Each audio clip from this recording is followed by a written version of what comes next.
നാളെ ജൂലൈ 29 ചൊവ്വാഴ്ച ദിവസം ഈ ജില്ലയിൽ അവധി പ്രഖ്യാപിച്ചു. മഴയുടെ ശക്തി കൂടുമോ ഇല്ലയോ അതിൻ്റെ ഏറ്റവും പുതിയ അപ്ഡേഷനാണ് ഇന്നൊരു വീഡിയോ ഭാഗത്തെ. വീഡിയോയിൽ മുൻപ് വീഡിയോ ലൈക്ക് ചെയ്യുക, ചാനൽ സബ്സ്ക്രൈബ് ചെയ്യാൻ വേണ്ടി ശ്രമിക്കുക. വരുന്ന 2 ദിവസം കേരളത്തിൽ മഴയുടെ ശക്തി കുറയുമെന്നാണ് കാലാവസ്ഥാ നിരീക്ഷണ കേന്ദ്രം അറിയിച്ചിട്ടുള്ളത്. നിലവിൽ ഈ വരുന്ന ജൂലൈ 29 അതോടുകൂടി തന്നെ ജൂലൈ 30 ദിവസങ്ങളിൽ കണ്ണൂർ, കാസർഗോഡ് ജില്ലകളിൽ മാത്രമാണ് യെല്ലോ അലർട്ട് പ്രഖ്യാപിച്ചിട്ടുള്ളത്. മറ്റ് ജില്ലകളിലൊക്കെ ഇപ്പോൾ ഇതാ ഗ്രീൻ അലർട്ടാണ് തുടരുന്നത്.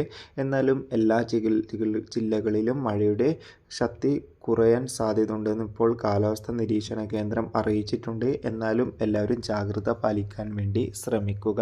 നിലവിൽ വിദ്യാഭ്യാസ സ്ഥാപനങ്ങൾക്ക് നാളെ അവധിയൊന്നും പ്രഖ്യാപിച്ചിട്ടില്ല.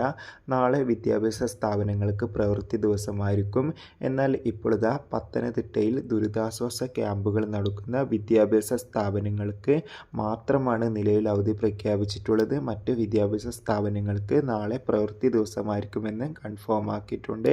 എന്തായാലും എല്ലാവരും ജാഗ്രത പാലിക്കുക. ഇനി മറ്റേതെങ്കിലും രീതിയിൽ വിദ്യാഭ്യാസ സ്ഥാപനങ്ങൾക്ക് അവധി ലഭിച്ചാൽ ആ അപ്ഡേഷൻ നമ്മുടെ ചാനൽ ഭാഗത്തിലൂടെ നിങ്ങളിലേക്ക് എത്തിക്കുന്നതായിരിക്കും. ബൈ.